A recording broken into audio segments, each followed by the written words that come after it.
بسم اللہ الرحمن الرحیم۔ آج میں آپ کی خدمت میں ایک سچا واقعہ پیش کرتی ہوں۔ ایک نوجوان کی شادی ہوئی۔ اس کو بیوی سے بہت محبت تھی اور بیوی کی طبیعت کامچور تھی۔ وہ اس نوجوان کے ماں باپ کی خدمت کو بوجھ سمجھتی تھی۔ کچھ عرصے کے بعد اس نے دیکھا کہ خاوند تو مجھ سے بہت محبت کرتا ہے، تو وہ اپنے خاوند سے ناراض رہنے لگی۔ جوانی تھی، خاوند سے بھی برداشت نہ ہوا۔ اس نے پوچھا کیا بات ہے؟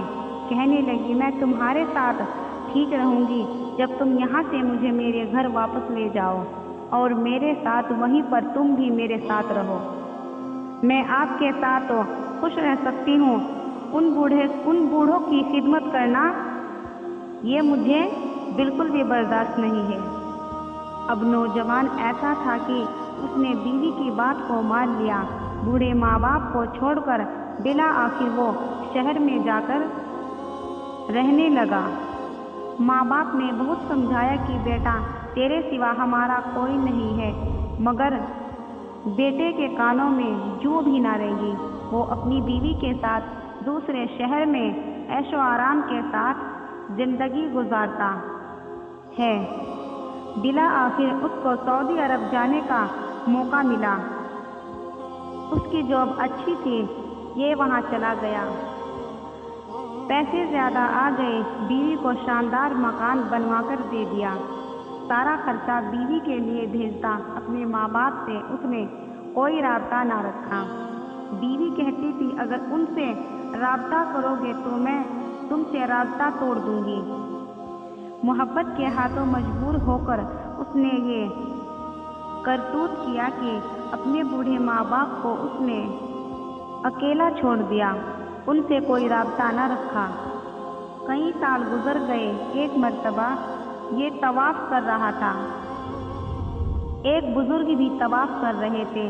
طواف کے بعد ان بزرگوں کے پاس آیا، کہنے لگا میں جب سے آیا ہوں 12 سال میں نے 12 حج کیے، سینکڑوں عمرہ کیے، لیکن میرے دل پر کوئی تالا سا لگا ہوا ہے۔ میرے دل پر ظلمت ہے نہ عبادت، لیکن میرا عبادت کو جی چاہتا ہے۔ معلوم نہیں میں ایسا کیوں ہوں۔ ان بزرگوں نے پوچھا کہ تو نے کسی کا دل تو نہیں دکھایا؟ تب اس کو ماں باپ کی یاد آئی، کہنے لگا ہاں میں اپنے بوڑھے ماں باپ کو چھوڑ کر یہاں آیا ہوں، اور میں نے سمجھا کہ میرے حج اور عمرہ سے وہ سارے گناہ دھل جائیں گے۔ انہوں نے فرمایا کہ حج کرنے کی ضرورت نہیں، جاؤ اپنے ماں باپ سے پہلے معافی مانگو۔ چنانچہ ٹکٹ بنوا کر یہ اپنے ملک واپس آیا، اپنے ماں باپ کے گاؤں میں گیا۔ 12 سال گزر چکے تھے، کچھ پتہ نہیں تھا کہ اس کے ماں باپ کے ساتھ کیا گزرا۔ اس بستی کے کنارے پر ایک آدمی ملا۔ اس نے ڈرتے ڈرتے ماں باپ کے بارے میں پوچھا۔ اس نے ان کو نہ پہچانا اور یہ بتایا کہ ان کا ایک جوان بیٹا تھا جو ان کو چھوڑ کر بیوی کے لیے چلا گیا۔ وہ میاں بیوی بوڑھے تھے، بہت تنگی کی زندگی انہوں نے گزاری۔ بالآخر ایک وقت آیا کہ خاوند بھی فوت ہو گیا، اب ماں اکیلی رہ گئی۔ وہ بیچاری گھر میں اکیلی پڑی تھی۔ پڑوسی ترس کھا کر اسے 2 روٹی دے دیتے تھے، نہ بیچتے تو اس نے اللہ کا شکر ادا کر لیا، صبر کر لیا، پھر اس عورت کو فالج ہو گیا۔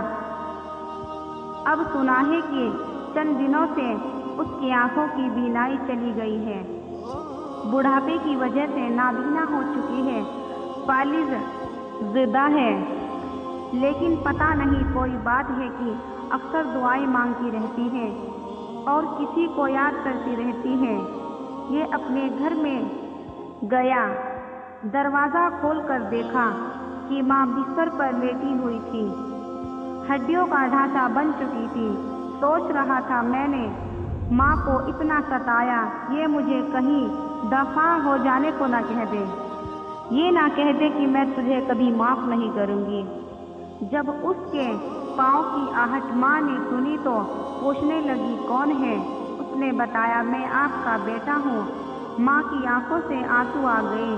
بیٹا تو نے مجھے بہت انتظار کروایا، میں اس گھر میں اکیلی مصیبتوں کی ماری لیٹی ہوئی دل کی آخری تمنا تھی، تم آ جاتے تو تمہاری شکل تو میں نہیں دیکھ سکتی، مگر ہاں تمہاری آواز ضرور سن سکتی ہوں۔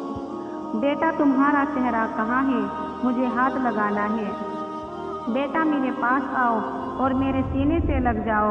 ماں کی محبت ہوتی ہے کہ اتنے دکھ برداشت کرنے کے بعد بھی وہ فقط بیٹے کے گھر آ جانے سے خوش ہو جاتی ہے۔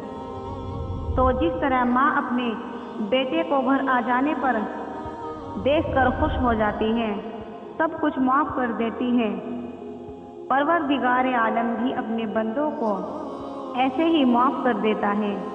جب کوئی اللہ کا بندہ اللہ کے در پر آ کر اللہ سے اپنے گناہوں کی معافی مانگ لیتا ہے تو اللہ پاک اس کو معاف کر دیتے ہیں۔ بے شک اللہ پاک ہم سب کے گناہوں کو معاف فرما دے، آمین۔